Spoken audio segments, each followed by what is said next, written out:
तो आज हम अपने चैनल के कमेंट से इंस्पायर होकर आपके लिए कैंडलस्टिक साइकोलॉजी पर वीडियो लाए हैं। अब कैंडलस्टिक पैटर्न्स या चार्ट प्राइस एक्शन का एक बहुत इंपॉर्टेंट हिस्सा है। सबसे मेन चीज कैंडलस्टिक पैटर्न्स की यही है कि इसको देखकर आप बता सकते हैं कि उस मोमेंट उस इंस्टेंट सेलर्स और बायर्स में से कौन कंट्रोल में है, कौन प्राइस को कंट्रोल कर रहा है, जो कि आपको ट्रेडिंग डिसीजंस लेने में काफी हेल्प कर सकती है। और आज हम इसी कैंडलस्टिक पैटर्न्स के बारे में देखेंगे। अब वैसे तो आप सबको कैंडलस्टिक्स के बारे में पता ही होगा, पर अगर किसी को नहीं पता तो कैंडलस्टिक बस एक तरह से चार्ट को पढ़ने और समझने का तरीका है। और ये मुने हिसाहुमा नाम के ट्रेडर ने जापान में ओरिजिनेट किया था। और ये कैंडलस्टिक पैटर्न पहली बार दुनिया के सामने स्टीव नाइसन ने अपनी book Japanese candlestick charting techniques के द्वारा इंट्रोड्यूस किया था। और आज हम इसी बुक से कैंडलस्टिक चार्ट्स और पैटर्न्स के बारे में सीखेंगे। तो सबसे पहले तो सिंपली देखते हैं कि इसको रीड कैसे करते हैं। देखिए, एक कैंडल हमें सिर्फ 4 चीजें बताता है: ओपन, क्लोज, हाई और लो। जिस भी टाइम फ्रेम पर हम चार्ट देख रहे हैं, जैसे अगर डेली टाइम फ्रेम है तो ये दिन का हाई होगा और ये दिन का लो, ये ओपन और ये क्लोज। उसी तरह 1 आवर टाइम फ्रेम में ये उस घंटे का हाई, उस घंटे का लो, उस घंटे में ओपन कब हुआ और क्लोज कब हुआ। अब ये तो नॉर्मल बात है कि 2 तरह के कैंडल्स होते हैं, बुलिश कैंडल्स और बियरिश कैंडल्स। बुलिश है तो प्राइस बड़ा होगा तो क्लोज ओपन से ज्यादा होगा, और उसी तरह बियरिश में प्राइस कम हुआ है तो क्लोज ओपन से छोटा होगा। अब इससे ज्यादा कैंडलस्टिक्स के इंट्रो में नहीं घुसेंगे, हमारे पास सर्टेनली इससे ज्यादा इंपॉर्टेंट मैटर हैं, जैसे कि ये देखना कि कैंडलस्टिक्स में लिमिटेशंस क्या क्या हैं। ये जानने से पहले कि इसको कैसे यूज करें और कहाँ यूज करें, पहले ये देख लेते हैं कि इसको कैसे यूज नहीं करना है, ताकि आपको वो माइंडसेट बन जाए कि कैंडलस्टिक्स को किस तरह देखना है। अब कई जगह इंटरनेट पर या यूट्यूब वीडियोज में कहते हैं कि हैमर दिखे तो स्टॉक ऊपर जाएगा, या शूटिंग स्टार दिखे तो स्टॉक को बेच दो। ये हैमर और शूटिंग स्टार की भी बातें हम जल्द ही करेंगे, लेकिन इंपॉर्टेंट बात यह है कि सिर्फ एक कैंडलस्टिक पैटर्न देखकर आप ट्रेड में एंटर नहीं हो सकते। ये सही नहीं है। एटलीस्ट अगर कोई लॉन्ग टर्म ट्रेडर है तो उसके लिए तो बिल्कुल नहीं। जैसा कि मैंने पहले कहा कि एक कैंडल बस उस इंस्टेंट या मोमेंट की बात बताता है कि कौन ज्यादा पावरफुल है, उससे ज्यादा कुछ नहीं। अब किसी दिन या किसी घंटे हो सकता है कि सेलर्स बायर से ज्यादा हों तो शूटिंग स्टार बन गया, पर इसका मतलब ये नहीं कि उस हफ्ते या उस पूरे दिन स्टॉक नीचे ही गया हो। तो हमारे ट्रेड में घुसने का इकलौता रीजन ये तो नहीं होना चाहिए। कैंडलस्टिक्स बड़ी पिक्चर नहीं बताते हैं और प्राइस कैसे मूव कर रहा है ना ही ये बताते हैं। तो आपको सबसे पहले तो ये समझना होगा कि सिर्फ कैंडलस्टिक्स अपने आप में कोई ट्रेडिंग सिस्टम नहीं है। हाँ, ये सही ट्रेडिंग डिसीजंस लेने में जरूर मदद करता है, लेकिन सिर्फ इसी के बेस पे ट्रेड नहीं लिया जा सकता है।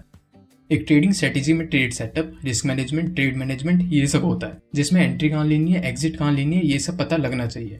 कैंडलस्टिक्स पैटर्न्स को एक तरह से एंट्री और एग्जिट का पार्ट जरूर कह सकते हैं कि बायर्स का कंट्रोल कहाँ बढ़ रहा है या सेलर्स मार्केट में ज्यादा पावरफुल हो रहे हैं या नहीं, पर मेन ट्रेड सेटअप ये नहीं है। तो सिर्फ इनके पैटर्न्स देखकर ट्रेड ना करें। चलिए अब कैंडलस्टिक्स के पीछे का प्राइस एक्शन समझते हैं।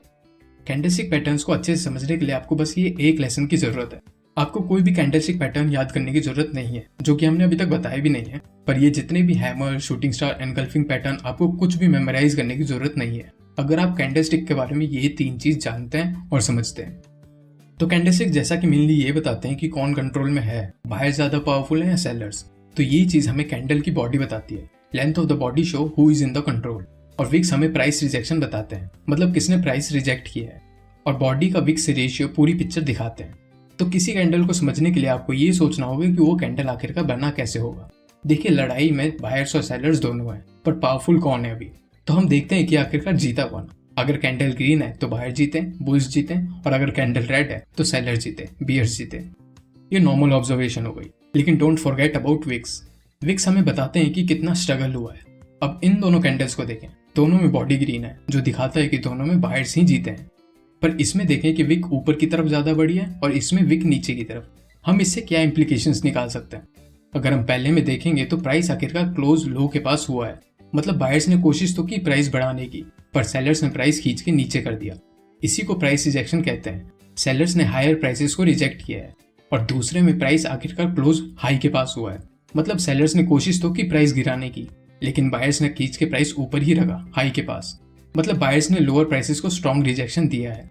तो पहले और दूसरे में दोनों में बायर्स पावरफुल रहे हैं सेलर से, पर पहले में वीक बाइंग पावर है और दूसरे में स्ट्रॉन्ग बाइंग पावर। तो हमारा डिसीजन कैसे होना चाहिए? अगर हम अपना ट्रेड सेटअप देख रहे हैं जिसमें प्राइस के ऊपर जाने के चांसेस हैं, और तब हमें ऐसा कोई कैंडल दिखता है जिसमें स्ट्रॉन्ग बाइंग पावर है और बायर्स कंट्रोल में है, तो ये एक एंट्री ट्रिगर की तरह काम कर सकता है, एक कंफर्मेशन की तरह। चलिए और अच्छे से बॉडी और विक्स को समझते हैं। देखिए, यहाँ इस कैंडल में बॉडी बड़ी है और उसके कंपैरेटिव विक्स छोटे हैं, मतलब उतना प्राइस रिजेक्शन नहीं हुआ है, जो बताता है कि बायर्स कंट्रोल में है। और इस कैंडल के एग्जांपल में बॉडी भी छोटी है और विक्स भी छोटे हैं, और दोनों तरफ के विक्स की लेंथ भी सेम है, मतलब बायर्स और सेलर्स दोनों इक्विलिब्रियम में है। तो बायर्स और सेलर्स दोनों में से किसी के ऊपर डिसीजन लेना मुश्किल है, मतलब इस कैंडल में इनडिसीजन है। और ये तीसरा एग्जांपल, इसमें प्राइस हाई पर क्लोज हुआ है और बायर्स कंट्रोल में, और विक की लेंथ देखें जो कि प्राइस रिजेक्शन बताता है, जिसका मतलब है कि लोअर प्राइसेस को रिजेक्ट किया गया है। और ये बहुत स्ट्रॉन्ग प्राइस रिजेक्शन है क्योंकि बॉडी की रिलेटिव विक की लेंथ बहुत बड़ी है। अगर आपको विक्स की लेंथ बॉडी की लेंथ से एटलीस्ट 2 टाइम्स लग रही है तो वो एक स्ट्रॉन्ग प्राइस रिजेक्शन है। तो ये एक स्ट्रॉन्ग बाइंग पावर दिखाता है। अब और कुछ ऑपोजिट एग्जांपल्स ये हैं। यहाँ पे एक बहुत छोटा सा विक है और बॉडी बड़ी है, जो दिखाता है कि सेलर्स कंट्रोल में है। दूसरे में दोनों तरफ का प्राइस रिजेक्शन सेम सा है और बॉडी छोटी है, तो कह सकते हैं कि दोनों बायर्स और सेलर्स सेम कंट्रोल में है। बाकी प्राइस लो के पास ही क्लोज हुआ है तो थोड़ा सेलर्स को कंट्रोल में कह सकते हैं। अब तीसरा एग्जांपल, इसमें बॉडी छोटी है इस लॉन्ग विक के कंपैरिजन में, जो कि एक स्ट्रॉन्ग प्राइस रिजेक्शन दिखाता है। हायर प्राइसेस को रिजेक्ट किया गया और सेलर्स कंट्रोल में, तो ये सेलर्स की स्ट्रेंथ दिखाते हैं। याद रखिएगा कि किसी भी कैंडलस्टिक पैटर्न को पढ़ने समझने के लिए ये 3 चीजें नोटिस करें: बॉडी, विक्स और body to wick ratio. Body की लेंथ ये बताती है कि कौन कंट्रोल में, विक्स की लेंथ प्राइस रिजेक्शन बताती है, और उन दोनों का रेशियो सारी कहानी बताती है। सोचिए कि एक कैंडल कैसे बना होगा, उस घंटे या उस दिन में क्या हुआ होगा, तो आपको खुद ही सारी कहानी पता चल जाएगी कि उस मोमेंट कौन कंट्रोल में। इस तरीके से आप उस टाइम के प्राइस एक्शन को समझ सकते हैं। तो चलिए अब इसी तरीके को यूज करके कुछ फेमस कैंडलस्टिक पैटर्न्स देखते हैं और समझते हैं कि वो मार्केट के बारे में हमें क्या बता रहे हैं। बुलिश एनगल्फिंग पैटर्न, ये बुलिश एनगल्फिंग पैटर्न है। आप इसमें देख सकते हैं कि पहले दिन प्राइस हाई के पास ओपन हुआ और फिर सेलर्स ने प्राइस को एकदम नीचे लो ऑफ द डे के पास ढकेल दिया, और अगले दिन प्राइस एक गैप डाउन के साथ ओपन हुआ और बायर्स आए और वे प्राइस को एकदम ऊपर ले गए वापस से, पिछले हाई से भी ज्यादा। अब इसमें दूसरा कैंडल, बुलिश कैंडल, अपने पिछले कैंडल को पूरी तरह से कवर करता दिख रहा है, बिल्कुल उसका इफेक्ट को गायब करता दिख रहा है। इसी को एनगल्फ करना कहते हैं, कवर करना, इसलिए इसका नाम बुलिश एनगल्फिंग पैटर्न है। तो इसे बुलिश रिवर्सल पैटर्न कहते हैं क्योंकि एक तरह से ये दिखाता है कि प्राइस एक तरह से बढ़ने वाला है और उस मोमेंट बायर्स कंट्रोल में, क्योंकि उन्होंने प्राइस को एकदम लो से हाई तक चढ़ा दिया, और ये जितना बड़ा होगा उतना ज्यादा अच्छा होगा। अब इसी पैटर्न के सिमिलर पर एक बिल्कुल उल्टा पैटर्न देखते हैं, बेरिश एनगल्फिंग पैटर्न। अब ये mainly same bullish engulfing pattern की तरह दिखता है, बस यहाँ कैंडल्स इंटरचेंज हो गए हैं। इसमें पहले दिन प्राइस लो के पास ओपन होता है और फिर बायर्स एकदम उसको खींच के हाई पर क्लोज कर देते हैं। फिर प्राइस अगले दिन गैप अप के बाद हाई पर ओपन होता है और इसमें सेलर्स आते हैं और प्राइस को एकदम पिछले लो से भी नीचे ढकेल देते हैं। तो इसमें बेरिश कैंडल पिछले कैंडल को कवर कर रही है, इसलिए इसको बेरिश एनगल्फिंग पैटर्न कहते हैं। ये बेरिश रिवर्सल पैटर्न है और इसमें मोमेंटरली सेलर्स कंट्रोल में। अब आपको इन पैटर्न्स में ये नोट करने की जरूरत है कि ऐसा हो सकता है कि आपको ये सेम टू सेम मार्केट में ट्रेड करते वक्त ना दिखे, इसके जैसा या इसकी स्टोरी जैसा दिखे, और तब आपको वो लेसन याद करना है जिसमें हमने कैंडलस्टिक पैटर्न पढ़ना सिखाया था। हो सकता है कि कैंडल बिना किसी गैप के आए या कोई थोड़ा नीचे या ऊपर क्लोज ओपन हुए, पर आपको ये समझना होगा कि मेन बात यह है कि आगे आने वाला कैंडल पिछले कैंडल के इफेक्ट को खत्म करता हुआ दिखना चाहिए, और ये बताता है कि अभी कौन कंट्रोल में है। और ये चीज आप बिना किसी फेमस पैटर्न को पढ़े भी पता लगा सकते हैं, अगर आपको कॉन्टेक्स्ट पता हो और बेसिक्स क्लियर हो। चलिए अगले पैटर्न पे चलते हैं, पियर्सिंग पैटर्न। अब ये पैटर्न बुलिश एनगल्फिंग पैटर्न का ही वेरिएशन है। इसमें सेकंड कैंडल की लेंथ पिछले कैंडल की लेंथ से बड़ी नहीं होती है, मतलब ये पिछले कैंडल को कवर नहीं कर रही है, पर हाँ इसकी बॉडी की लेंथ पिछले कैंडल की आधी बॉडी से ज्यादा होनी चाहिए, तभी ये बुलिश रिवर्सल पैटर्न कहा जाएगा। बस ये बुलिश एनगल्फिंग पैटर्न से थोड़ा वीक पैटर्न है, और जैसा कि मैंने अभी बताया ये बहुत पॉसिबल है कि आपको सेम पैटर्न ना दिखे, इसलिए उन पैटर्न के पीछे साइकोलॉजी और स्टोरी को समझें, ताकि आप भी चार्ट्स पैटर्न को देख के ये सब ऑब्जर्व कर पाएं कि सेलर्स बायर्स में से कौन कंट्रोल में और मार्केट में अभी क्या चल रहा है। तो आपको एनगल्फिंग पैटर्न और पियर्सिंग पैटर्न अलग अलग याद करने की जरूरत भी नहीं है। अगर आपको एक के पीछे भी साइकोलॉजी समझ आ गई तो आप चार्ट देखकर भी उसके जैसे पैटर्न्स ढूंढ लेंगे। पियर्सिंग पैटर्न की तरह हमारे पास एक बियरिश रिवर्सल पैटर्न है, dark cloud cover. Dark cloud cover भी बियरिश एनगल्फिंग पैटर्न का ही वेरिएशन है। इसमें भी सेकंड कैंडल की बॉडी उतनी बड़ी लेंथ की नहीं होती है, पिछले कैंडल से छोटी होती है।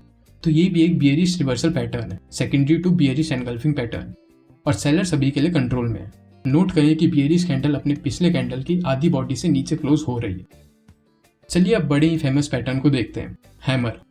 ये भी एक बुलिश रिवर्सल पैटर्न है और एक सिंगल कैंडल से बनता है और थोड़ा इस तरह दिखता है, हैमर जैसा।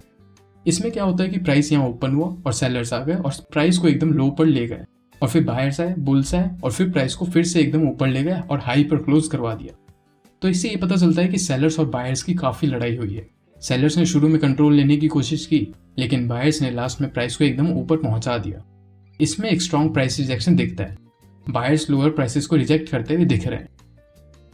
इसमें ये चीज़ देखना इंपॉर्टेंट है कि विक की लेंथ बॉडी की लेंथ से कम 2 गुना होनी चाहिए, तभी इसे हैमर कहेंगे। अब इसको हैमर नहीं कहेंगे क्योंकि विक बहुत छोटी है, और जितना बड़ा विक होगा उतना ज़्यादा प्राइस रिजेक्ट हुआ है, उतना ज़्यादा प्राइस चल के ऊपर हाई के पास आया है, और ऑब्वियसली ये एक बुलिश रिवर्सल पैटर्न है और बायर्स इस मोमेंट कंट्रोल में है।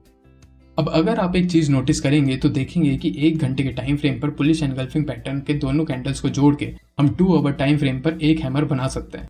इसको कैंडलस्टिक्स को कंबाइन करना कहते हैं। इसमें छोटे टाइम फ्रेम के कैंडल्स को कंबाइन करके बड़े टाइम फ्रेम पर मार्केट को और अच्छे से समझ सकते हैं। आप वैसे हर पैटर्न में ये देख पा रहे होंगे कि हमें मेनली बॉडी, विक्स और उनके रेशियो पर ध्यान देना है, उसी से सारी चीज़ें क्लियर हो जाती हैं। चलिए अब हैमर का उल्टा शूटिंग स्टार देखते हैं। आपने अभी तक ये नाम पहले भी इस वीडियो में कई बार सुन लिया होगा। आइए समझते हैं कि ये कैसा दिखता है। तो शूटिंग स्टार इस तरह दिखता है, उल्टा हैमर। प्राइस यहाँ ओपन हुआ, बायर्स आए, प्राइस को एकदम ऊपर पहुंचा दिया एब्सोल्यूट हाई पर, फिर सेलर्स आए और प्राइस को खींच के वापस लो के पास क्लोज करवा दिया। तो इसको देखकर आप कह ही सकते हैं कि ये बुलिश रिवर्सल पैटर्न है और सेलर्स अभी कंट्रोल में। और याद रखें, लेंथ ऑफ विक बॉडी की लेंथ से कम 2 गुनी होनी चाहिए। अगला कैंडलस्टिक पैटर्न है डोजी। वैसे डोजी की कई वेरिएशंस हैं, पर उसकी डेफिनेशन ये है कि ओपन और क्लोज एक ही सेम प्राइस पर हो। और डोजी के प्राइस एक्शन को समझने के लिए हमें मेनली विक पर ध्यान देना होता है। विक की लेंथ कितनी है, कितना रेशियो है दोनों ऊपर और नीचे के विक में, ये सब। अगर दोनों ऊपर नीचे की विक की लेंथ सेम लग रही है तो मतलब बायर्स और सेलर्स सेम है, इक्विलिब्रियम में। पर अगर कोई डोजी ऐसा है जिसमें ऊपर वाली विक लंबी है, मतलब हाई प्राइसेस को काफी रिजेक्ट किया गया है, तो इसे ग्रेवस्टोन डोजी कहते हैं और इसमें सेलर्स ज्यादा कंट्रोल में है। और उसी तरह अगर नीचे वाली विक की लेंथ बड़ी है तो लोअर प्राइस को रिजेक्शन मिला है और बायर्स मोमेंटरली कंट्रोल में, और इसको ड्रैगन फ्लाई डोजी कहते हैं। तो ये सब ही डोजी है, बस इसके अलग अलग वेरिएशंस है, जो अगर आप विक्स को समझना जानते हैं तो आपके लिए समझना आसान है। अब हो सकता है कि जरूरी ना हो कि ओपन और क्लोज एकदम सेम प्राइस पर ही हो, पर अगर बॉडी बहुत छोटी है, मतलब उतना कोई कंक्लूजन देने के लिए बॉडी की लेंथ नहीं है, तो उसे भी डोजी कह सकते हैं। ये आपको खुद मार्केट में देख के पता चल जाएगा। अगला कैंडलस्टिक पैटर्न है morning star. Morning star 3 candle से बनता है और ऐसा दिखता है। इसमें पहला बियरिश कैंडल है जो बताता है कि सेलर्स कंट्रोल में है, फिर एक डोजी है मतलब बायर्स और सेलर्स इक्विलिब्रियम में है, और फिर एक बुलिश कैंडल है मतलब बायर्स कंट्रोल में है। अब इससे हमें ये पता चल रहा है कि शुरू में सेलर्स कंट्रोल में थे, और ऐसा देखा जाता है कि जब कोई कंट्रोल में होता है तो ट्रेंड मेनली उसी के डायरेक्शन में मूव करता है। लेकिन इसमें क्या हुआ कि अगला कैंडल डोजी निकला, मतलब दोनों इक्विलिब्रियम पर है, मतलब बायर्स और सेलर्स दोनों कंट्रोल में। और तीसरा कैंडल ये साफ कर देता है कि बायर्स कंट्रोल में आ गए हैं। तो ये भी एक बुलिश रिवर्सल पैटर्न है। और मैं फिर से ये बात बता दे रहा हूँ कि ये सब बुक्स के डेफिनेशन से उठाई गई है, और असल मार्केट में बिल्कुल सेम पैटर्न दिखे ये जरूरी नहीं है। हो सकता है कि इनमें से कोई कैंडल छोटी बड़ी हो या डोजी परफेक्ट डोजी ना हो, उसका भी कोई वेरिएशन हो। तो उस वक्त आपको उन्हें समझना होगा और उनके पीछे के प्राइस एक्शन को सोचना होगा कि सेलर्स पहले कंट्रोल में थे, फिर इक्विलिब्रियम में अनडिसाइडेड टाइप कैंडल आया और फिर वापस बायर्स कंट्रोल में आ गए। आपको इस तरह मार्केट में कैंडलस्टिक्स को समझना होगा, इसलिए पैटर्न से पहले उसका कॉन्टेक्स्ट समझना इंपॉर्टेंट है, ताकि आप मार्केट में प्राइस एक्शन को अच्छे से देख और समझ सकें। अब मॉर्निंग स्टार का एकदम उल्टा पैटर्न है इवनिंग स्टार। ये भी 3 कैंडल से मिलकर बनता है और इसमें पहले बायर्स कंट्रोल में होते हैं, फिर एक इंडिसीजन कैंडल और फिर सेलर्स कंट्रोल में आकर प्राइस को लो के पास फेंक देते हैं। अब अगर आप सिर्फ सेकंड और थर्ड कैंडल को देखेंगे तो ये किस तरह का पैटर्न लग रहा है, बिल्कुल बियरिश एनगल्फिंग पैटर्न की तरह, क्योंकि इसने पिछले कैंडल को पूरी तरह से कवर कर रखा है। तो ऐसे ही आपको भी हर पैटर्न के वेरिएशंस मिल जाएंगे और आपको उनके पीछे की साइकोलॉजी पता करनी होगी।